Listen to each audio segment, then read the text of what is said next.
Judge Regina Caldwell was driving her silver Honda Accord down Highway 65 in rural Mississippi on a warm Saturday afternoon in October. She was dressed like any ordinary woman, jeans, a simple blouse, no jewelry, on her way to her niece's wedding in Jackson. No government car, no security detail, no visible signs of the power she wielded in the federal courtroom. Just a 52-year-old black woman driving alone through the back roads of the Deep South. As she approached the small town of Brookhaven, population 12,000, she noticed flashing blue lights ahead. A police roadblock stretched across both lanes of the highway. 3 patrol cars were parked at angles, and 4 officers in uniform stood in the middle of the road. At the center of them stood Sergeant Dale Morrison, a heavy-set white man in his late 40s with mirrored sunglasses and a permanent scowl. He raised his hand, signaling Regina to stop. She pulled her car to the shoulder and put it in park, her hands visible on the steering wheel. She knew the routine. She'd seen too many cases in her courtroom that started exactly like this. Sergeant Morrison approached her window with a swagger, his hand resting on his service weapon. His partner, a younger officer named Deputy Collins, stood a few feet behind, thumbs hooked in his belt. "License and registration," Morrison barked without preamble. "No good afternoon, no ma'am, no explanation for the stop." Regina calmly reached for her glove compartment. "Officer, may I ask why I'm being stopped?" Morrison's jaw tightened. "Did I ask you a question? I said license and registration. Now." Regina handed him her documents. He glanced at them briefly, then looked her up and down with obvious contempt. "Regina Caldwell. Where you headed, Regina?" "I'm going to my niece's wedding in Jackson." Morrison snorted. "Oh, going to eat and drink at your niece's wedding. That's nice." He turned to Deputy Collins. "She was doing 58 in a 55 zone. And I don't see her seatbelt properly fastened." Regina's hands tightened on the steering wheel. She'd been doing exactly 55 miles per hour. Her seatbelt was securely fastened.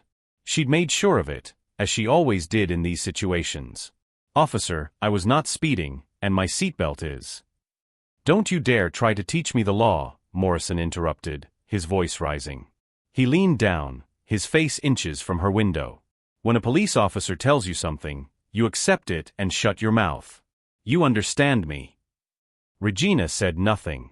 She simply looked at him, her face completely calm, her eyes steady. It was a look she perfected over 23 years on the federal bench, the look that said she would not be intimidated, would not be broken, would not give them the reaction they wanted. Morrison hated that look. He'd seen it before from uppity black folks who thought they were too good to show proper deference to his badge. "Step out of the vehicle," he ordered. "On what grounds, officer?" "On the grounds that I said so. Step out of the vehicle now, or I'll add resisting arrest to your charges." Regina opened her door slowly and stepped out. She was tall, nearly 5'9", and carried herself with a dignity that seemed to infuriate Morrison even more. Deputy Collins moved closer, his hand now also on his weapon. "You got some attitude problem, lady," Morrison said, pulling out his citation book.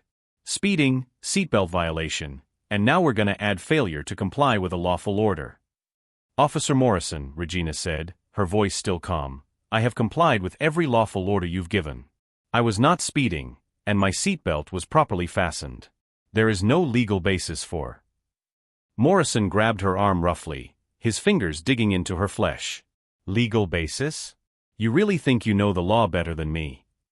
He looked at Deputy Collins. "We got ourselves a jailhouse lawyer here, Collins. Thinks she's smart." Regina felt the pain in her arm but didn't pull away.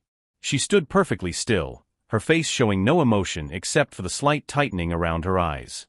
She was memorizing everything, every word, every action, every witness.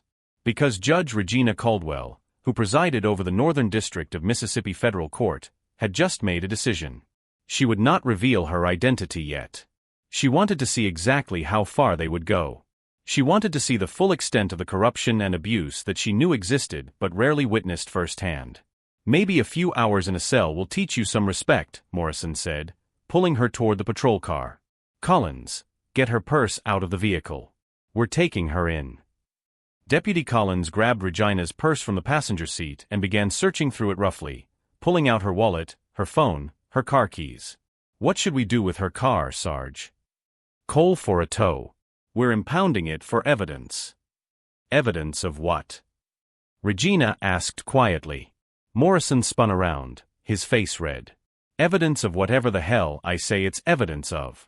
You got a problem with that? When Regina didn't respond, he sneered. Yeah, that's what I thought. Not so mouthy now, are you? He shoved Regina toward the patrol car. She stumbled slightly but caught herself, maintaining her dignity even as he pushed her head down and forced her into the back seat. The door slammed shut, and through the metal cage separating the front and back seats, she could hear Morrison on his radio. Dispatch, this is Unit 7. We've got a female subject, black, approximately 50 years old, being transported to Brookhaven Station for processing. Multiple violations and resisting arrest. As the patrol car pulled away from her Honda, Regina looked back at her vehicle, the ordinary car that an ordinary citizen drove. The car that had made her invisible to the very system she normally commanded. And she realized that for the first time in decades, she was experiencing what thousands of people in her jurisdiction experienced every day. The difference was, she had the power to do something about it. But not yet. Not until she saw how deep this went. The patrol car headed toward Brookhaven Police Department, and Judge Regina Caldwell prepared herself for what would come next, her mind already cataloging every detail for the reckoning that would follow. The Brookhaven Police Department was a squat brick building on Main Street, wedged between a pawn shop and a bail bondsman's office. Sergeant Morrison pulled the patrol car into the back entrance, where a steel door led directly into the booking area. He yanked open the back door and grabbed Regina's arm again, pulling her out roughly. Let's go, jailhouse lawyer. Time for your education. Inside, the station smelled of stale coffee, sweat, and institutional disinfectant. The booking area was a narrow room with gray concrete walls, harsh fluorescent lighting, and a metal desk covered in paperwork. 2 other officers were present, Officer Hayes, a younger man with a crew cut, and Officer Martinez, who looked up from his computer when they entered. What we got, Sarge? Hayes asked, leaning back in his chair. Got us a real troublemaker here, Morrison said, shoving Regina toward the booking desk. Speeding, no seatbelt, and resisted when I tried to cite her. Thinks she knows the law better than we do. Martinez looked at Regina, then at Morrison. She doesn't look like she was resisting much. Well, she was, Morrison snapped. You questioning my judgment, Martinez? Martinez immediately looked back at his computer. No, sir. Just asking. Regina stood silently, her hands at her sides, watching everything. She noticed the way Morrison dominated the room, the way the other officers deferred to him immediately. This wasn't just one bad cop. This was a culture of abuse and intimidation, sanctioned by fear. Morrison sat down at the desk and pulled out a blank arrest report. Name. Regina looked at him steadily, but said nothing. I asked you a question, Morrison said, his voice rising. What's your name? Still, Regina remained silent. She wanted them to fill in every blank themselves, to fabricate every detail, to create a record of lies that she would later use to destroy them. Morrison slammed his hand on the desk, so hard that Hayes jumped. You think this is a game? I asked you your goddamn name. Regina turned her head slowly and looked him directly in the eyes. Sarah Johnson. It was a lie, of course. But she wanted to see if they'd even bother to verify it against her driver's license. Morrison scribbled it down without checking. Strike 2 against proper procedure. Address. 123 Oak Street, Jackson. Another lie. Morrison wrote it down. Strike 3. Occupation. Housekeeper. Morrison snorted. Yeah, that figures. All right, Sarah Johnson, housekeeper, you're being charged with speeding, seatbelt violation, resisting arrest, and... He paused, thinking, disorderly conduct. How's that sound? You're fabricating charges, Regina said quietly. Morrison stood up so fast his chair scraped loudly against the concrete floor. What did you just say to me? I said you're fabricating charges. There is no basis for any of these accusations, and you know it. Morrison walked around the desk until he was standing directly in front of Regina. He was several inches taller and used his size to try to intimidate her. You really don't know when to shut up, do you? Hayes, Take this prisoner to holding cell 3. The one with the broken toilet. Hayes stood up uncertainly. Sarge, shouldn't we process her fingerprints first? Get her mugshot. Did I ask for your opinion? I said take her to cell 3. We'll process her when I'm good and ready. Maybe a few hours sitting in her own piss will teach her some manners. Hayes grabbed Regina's arm, more gently than Morrison had, but still firmly, and led her down a narrow hallway lined with metal doors. Cell 3 was at the end, a 6-by-8-foot concrete box with a metal bench, a toilet that was indeed broken and overflowing slightly, and one bare light bulb hanging from the ceiling. 2 other women were already in the cell. One was a young Hispanic woman, maybe 25, sitting on the bench with her head in her hands. The other was an older white woman with stringy blonde hair and a vacant stare, clearly under the influence of something. Hayes unlocked the cell and pushed Regina inside. The door slammed shut with a metallic clang that echoed down the hallway. Regina looked around the cell, at the filth, at the broken toilet, at the 2 broken women sharing the space with her, and she understood completely. This wasn't law enforcement. This was systematic oppression. This was abuse of power so normalized that it happened every single day without consequence. The young Hispanic woman looked up at Regina. What did they get you for, sister?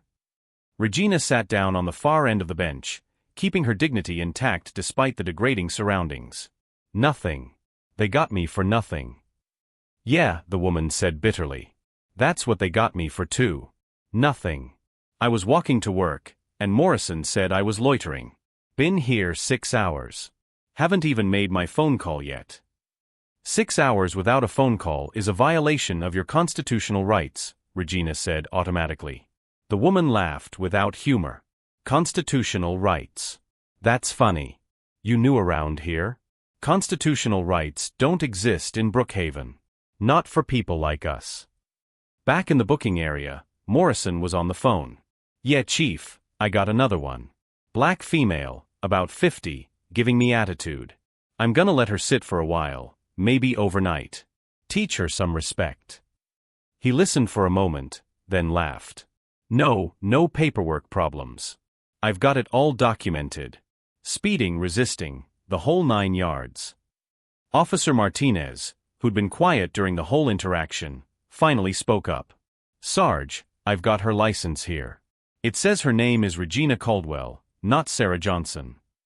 Morrison snatched the license from Martinez's hand and looked at it. For a brief moment, something flickered across his face, uncertainty, maybe even recognition of the name. But then he shook his head. She probably gave us her sister's license or something. Doesn't matter. Book her under the name she gave us. Sarah Johnson. But Sarge. I said it doesn't matter, Martinez. Are you going to be a problem? Martinez looked down at his desk. No, sir. Good. Now get back to work. In cell 3, Regina sat in perfect stillness, her back straight, her hands folded in her lap. The stench from the broken toilet was overwhelming, but she didn't show any reaction. She was cataloging everything. Every procedural violation. Every civil rights abuse. Every instance of fabricated evidence and falsified reports. Because Judge Regina Caldwell had presided over hundreds of civil rights cases in her 23 years on the bench. She knew exactly what constituted a federal violation. And she was currently sitting in the middle of what would become the biggest civil rights case the Northern District of Mississippi had seen in decades. All she had to do was wait. And Judge Regina Caldwell was very, very good at waiting for the perfect moment to deliver justice. 3 hours passed. The fluorescent light in cell 3 flickered intermittently, casting shadows that made the small space feel even more oppressive. Regina had not moved from her position on the bench. The young Hispanic woman, who'd introduced herself as Maria, had fallen asleep from exhaustion. The older woman rocked back and forth, muttering to herself. Regina used the time to mentally document everything. The constitutional violations were stacking up: unlawful stop and seizure, false arrest, denial of due process, fabrication of evidence, denial of the right to make a phone call, cruel and unusual punishment through deliberate placement in unsanitary conditions. Each violation carried potential federal charges. Sergeant Morrison was building a case against himself with every passing minute, and he didn't even know it.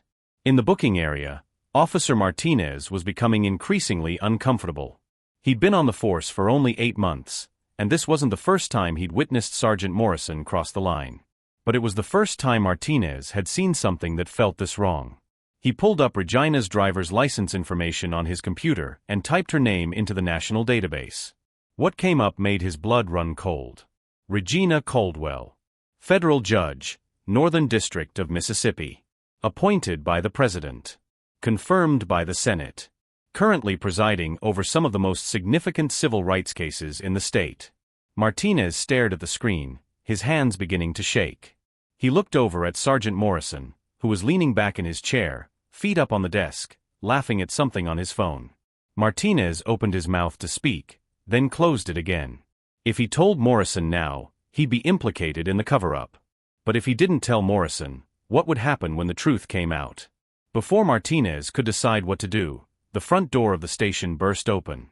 Captain James Bradford, the shift commander, walked in with an expression of barely controlled panic. "Morrison, my office. Now." Morrison looked up, annoyed. "I'm in the middle of processing I said now, Sergeant." Morrison's feet came off the desk. He'd never heard that tone from Captain Bradford before. He followed the captain into the small office at the back of the booking area. Through the glass window, Martinez and Hayes could see them talking, could see Morrison's expression change from confusion to alarm.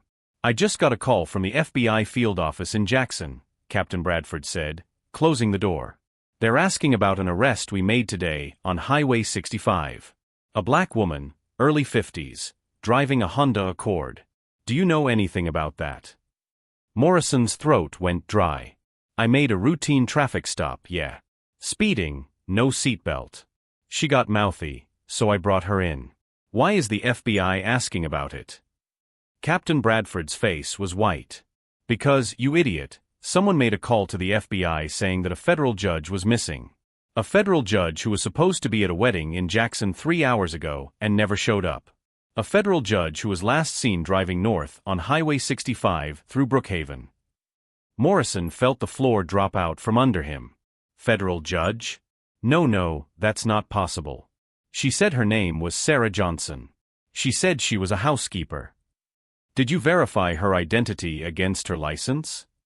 Morrison's silence was answer enough. Captain Bradford sat down heavily in his chair. "Tell me you didn't put a federal judge in a cell, Morrison. Please tell me you didn't do something that monumentally stupid." I didn't know. She didn't say anything. She didn't." "What name is on her driver's license?" Morrison pulled the license from his pocket with trembling hands. "Regina Caldwell." Bradford closed his eyes. "Jesus Christ. Do you have any idea what you've done? Do you have any concept of how badly you've just screwed not only yourself but this entire department?" Before Morrison could respond, the station's front door opened again. This time, it wasn't just one person. It was a procession. First through the door was Assistant Director Robert Chun of the FBI's Civil Rights Division. Behind him were 4 FBI agents in tactical gear. Behind them was Marcus Webb, the U.S. Attorney for the Southern District of Mississippi. And behind him were 2 more people in dark suits carrying briefcases. The entire booking area fell silent. Martinez stood up from his desk, his face pale. Hayes, who'd been eating a sandwich, set it down slowly. "I'm Assistant Director Chun, FBI," the man announced, holding up his badge. "We're looking for Judge Regina Caldwell of the Northern District of Mississippi Federal Court. We have reason to believe she may be unlawfully detained in this facility." Captain Bradford emerged from his office, followed by Sergeant Morrison, whose face had gone from white to greenish. "Sir, I'm Captain Bradford. There's been a misunderstanding." "Where is Judge Caldwell?" Chen interrupted, his voice like ice. Morrison's mouth opened and closed, but no sound came out. Martinez stepped forward. "Cell 3, sir. End of the hallway. She's been in there for 3 hours." Chin nodded to 2 of his agents, who immediately headed down the hallway. U.S. Attorney Webb turned to Captain Bradford and Sergeant Morrison. "Who made the arrest?" Morrison raised his hand slightly, looking like he might vomit. "On what charges?" "Speeding, seatbelt violation, resisting arrest, disorderly conduct," Morrison whispered.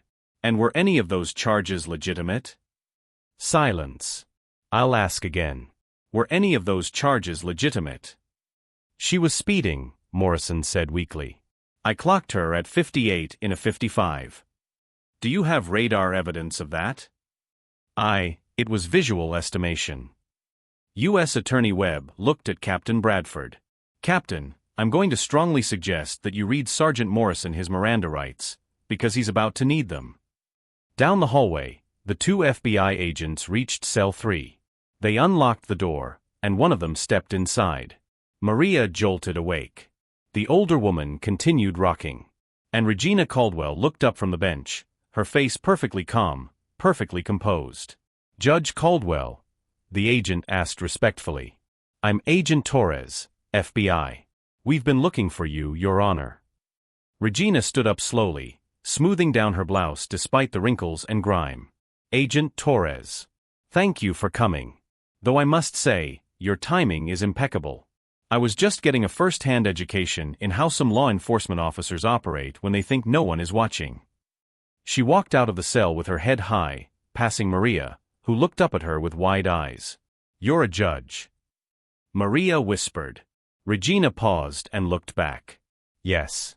A federal judge. And Maria, when you get out of here, and you will get out of here today, I want you to contact my office. Because what happened to you is just as illegal as what happened to me. As Regina walked down the hallway toward the booking area, she could see through the doorway. She could see Sergeant Morrison standing there, his face a mask of shock and horror. She could see Captain Bradford, U.S. Attorney Webb, Assistant Director Chun, and half a dozen other federal officials. And she could see the exact moment when Sergeant Morrison realized that his career, his pension, and quite possibly his freedom were over. Judge Regina Caldwell stepped into the booking area, and every person in the room stood up straighter. Your Honor, U.S. Attorney Webb said, stepping forward. On behalf of the Department of Justice, I apologize for what you've experienced today. We're here to ensure that. Regina held up her hand. Mr. Webb, I appreciate your concern, but there's no need to apologize to me. I'm fine. What you need to focus on is the systematic abuse that's been happening in this facility, probably for years, to people who don't have the power or position to fight back. She turned to look directly at Sergeant Morrison, who couldn't meet her eyes. Sergeant Morrison, I want you to understand something. This isn't about revenge. This isn't about you embarrassing a judge. This is about the fact that you've been doing this to ordinary citizens, people like Maria in that cell back there, and getting away with it because you thought no one with power would ever witness it firsthand. She looked around the room. Well, someone with power did witness it. And now there will be consequences. The Brookhaven Police Department had transformed into a federal investigation scene within minutes. FBI agents were photographing everything: the booking desk, the hallway, Cell 3 with its broken toilet. U.S. Attorney Marcus Webb had set up a temporary command post in Captain Bradford's office, where he was already on the phone with the Attorney General in Washington, D.C. Judge Regina Caldwell sat in the station's small conference room, finally allowed a bottle of water and a chance to write down her account of everything that had happened. Agent Torres sat across from her, taking notes, his expression growing darker with each detail. Your Honor, just to confirm, Torres said, Sergeant Morrison grabbed your arm with enough force to cause pain, shoved you into the patrol car, and then deliberately placed you in a cell with a broken, overflowing toilet? That's correct. He also fabricated multiple charges, failed to verify my identity against my actual driver's license, booked me under a false name that I gave him as a test, and denied me my right to make a phone call for 3 hours. Torres shook his head. And this Officer Martinez, he discovered your real identity but said nothing? Not to Sergeant Morrison, no. Though in fairness, I observed that Officer Martinez appeared increasingly uncomfortable with what was happening. He may have been intimidated by Morrison's authority. That's not an excuse, Your Honor. No, Regina agreed. It's not. But it's a mitigating factor. The culture of fear and intimidation that Morrison created is part of the systematic problem. In the booking area, Sergeant Morrison sat at his own desk, now with FBI Agent Williams standing over him. Morrison's hands were shaking as he tried to fill out yet another report, this time explaining his actions. I want my union rep, Morrison said for the third time. You'll get your union rep, Agent Williams replied. Right after you finish explaining why you falsified an arrest report, used a false name in official documents, and violated the civil rights of a federal judge. I didn't know she was a judge. That's the problem, Sergeant. You didn't know because you didn't bother to check.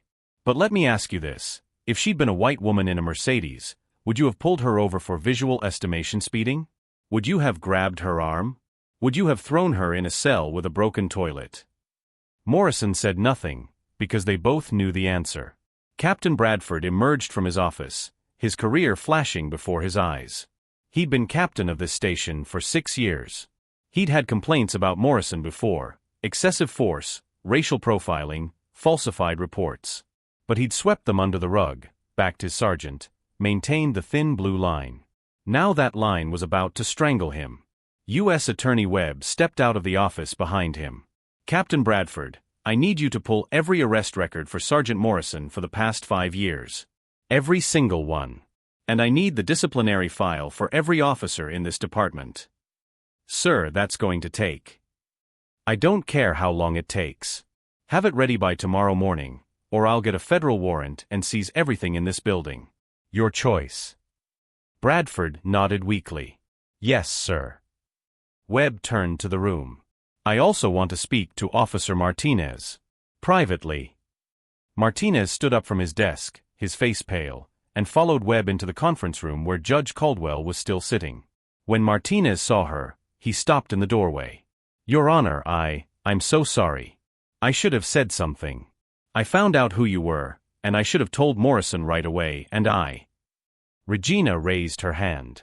Officer Martinez, sit down. Martinez sat, looking like he might cry.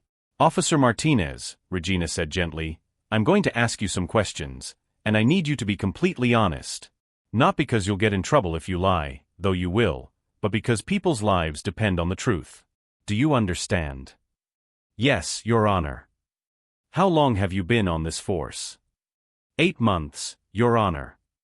And in those 8 months, how many times have you witnessed Sergeant Morrison or other officers engage in conduct similar to what happened to me today? Martinez looked at U.S. Attorney Webb, then back at Judge Caldwell. Your Honor, it happens. It happens a lot. Not always this bad, but, yeah, a lot. To black citizens specifically? Martinez hesitated, then nodded. Mostly, yes. Hispanic citizens, too. Anyone who Morrison thinks won't fight back or can't afford a lawyer. Regina leaned forward. Officer Martinez, you discovered my real identity on the computer. Why didn't you tell Sergeant Morrison immediately? I was scared, Your Honor. If I told him, I'd be part of it. But if I didn't tell him and it came out later, I'd look guilty anyway. I didn't know what to do. I was still trying to figure it out when the FBI showed up. Regina studied the young officer's face. She'd spent 2 decades evaluating witnesses, and she knew fear when she saw it. Real fear. Officer Martinez, I believe you. And I believe you were trapped in an impossible situation. But here's what I need from you now. I need you to cooperate fully with the FBI investigation. I need you to provide testimony about everything you've witnessed in this department. And I need you to understand that good people who say nothing when they witness injustice are still choosing a side, the wrong side. I understand, Your Honor. I'll cooperate. I'll tell them everything. Webb nodded approvingly. Officer Martinez, you're suspended with pay pending the investigation. But if your testimony is as forthcoming as Judge Caldwell suggests, you may be the only officer in this building who keeps his job. After Martinez left, Regina turned to Webb. Marcus, this goes deeper than Morrison. This is systematic. Captain Bradford knew about the complaints and buried them. The entire culture of this department is rotten. I know, Your Honor. We're already pulling records from the county sheriff's office and the district attorney's office. If this is as widespread as I think it is, we're looking at dozens of arrests that need to be reviewed, potentially hundreds of cases that need to be overturned. Regina stood up. And Maria, the young woman who was in the cell with me. She needs to be released immediately. She was arrested for loitering while walking to work. She's been here 6 hours without a phone call, without being charged, without seeing a judge. That's kidnapping, not law enforcement. Already being handled, Your Honor. Agent Torres is processing her release now. Regina nodded, then said quietly, Marcus, I need to ask you something, and I need you to be honest with me. If I hadn't been a federal judge, if I'd really been Sarah Johnson, a housekeeper from Jackson, would the FBI have come? Would you be here? Would any of this matter?" Webb was silent for a long moment. "Honestly, Your Honor? Probably not. Not this fast, anyway. Maybe not at all." "That's what I thought. And that's what we're going to change." Out in the booking area, Sergeant Dale Morrison sat with his head in his hands, his world collapsing around him. He'd been a cop for 22 years. He'd made hundreds of arrests, written thousands of tickets, built what he thought was an untouchable reputation. And now it was all gone, destroyed in 3 hours by a black woman he'd underestimated because he couldn't see past his own prejudice. Assistant Director Chen approached Morrison's desk. "Sergeant Morrison, stand up." Morrison stood on shaky legs. "Dale Morrison, you're under arrest for violation of civil rights under color of law, false imprisonment, and falsifying official documents. You have the right to remain silent." As Chen read Morrison his rights, the booking area fell completely silent. Every officer present understood what they were witnessing, the end of an era of impunity, the moment when the thin blue line finally broke. And through the conference room window, Judge Regina Caldwell watched, her face calm, her mission clear. This wasn't about revenge. This was about justice. Finally. 6 months after Judge Regina Caldwell's arrest in Brookhaven, the fallout continued to shake Mississippi's law enforcement community to its core. What began with one traffic stop had exploded into the largest civil rights investigation in the state's modern history.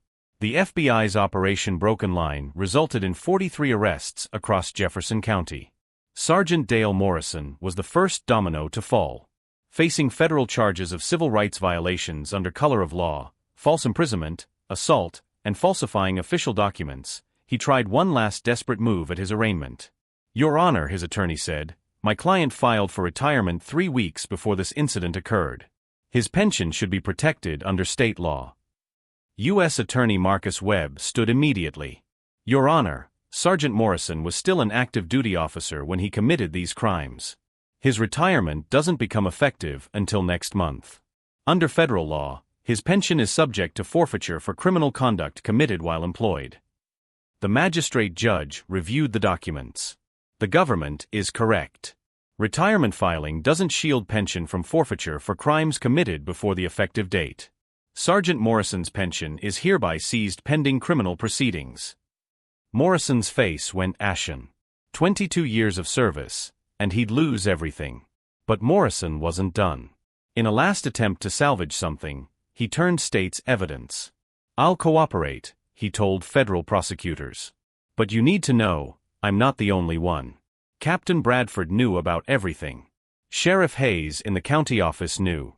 Even some people in the DA's office knew we were running these operations." His confession opened the floodgates. Within 2 weeks, Captain James Bradford was arrested for obstruction of justice and conspiracy to violate civil rights. County Sheriff William Hayes resigned and was indicted on similar charges. Deputy District Attorney Robert Palmer, who'd prosecuted dozens of cases using Morrison's falsified reports, faced charges of prosecutorial misconduct. The investigation revealed a network of corruption that had operated for over a decade.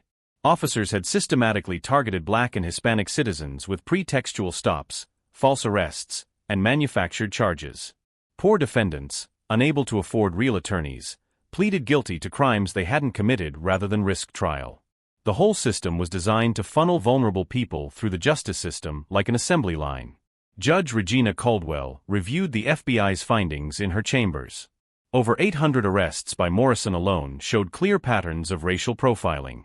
His arrest rate for Black citizens was 7 times higher than for white citizens, despite Brookhaven's demographics being only 30% Black. His use of force reports were almost exclusively against people of color. And his false arrest rate, cases where charges were dropped or dismissed, was astronomical. "Your Honor," U.S. Attorney Webb said during a meeting in her chambers, "we've identified at least 200 individuals who were likely victims of false arrest or rights violations. Many pleaded guilty to avoid jail time or couldn't afford bail. We're moving to vacate those convictions." "What about civil liability?" Regina asked. "The city's insurance won't cover this. Brookhaven is facing bankruptcy." We're working on a settlement fund, but it won't come close to making these people whole. Regina looked at the files spread across her desk, hundreds of lives damaged or destroyed by systematic abuse. Marcus, I want every case Morrison touched reviewed. Every single one.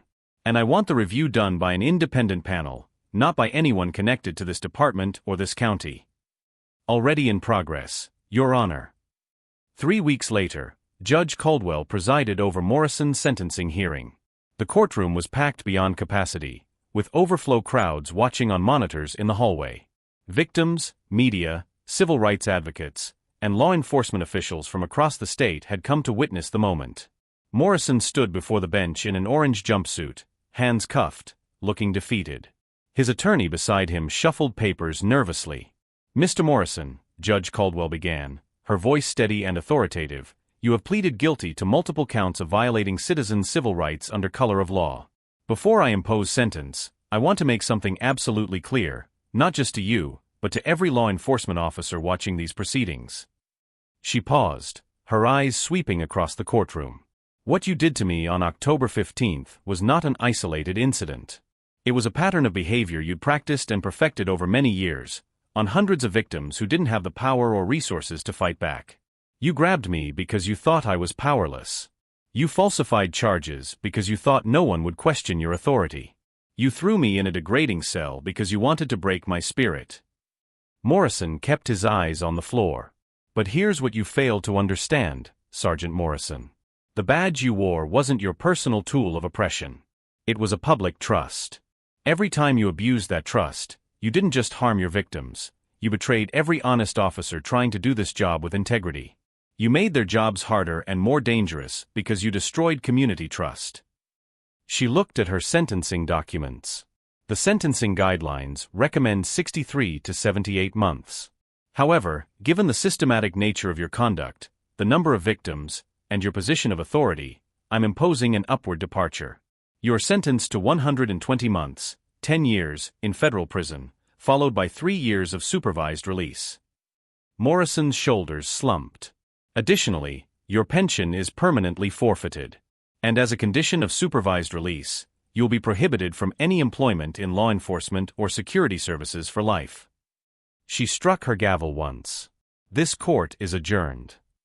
As marshals led Morrison away, Regina saw Maria Gonzalez in the gallery, tears streaming down her face.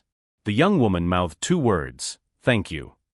The civil lawsuits followed quickly.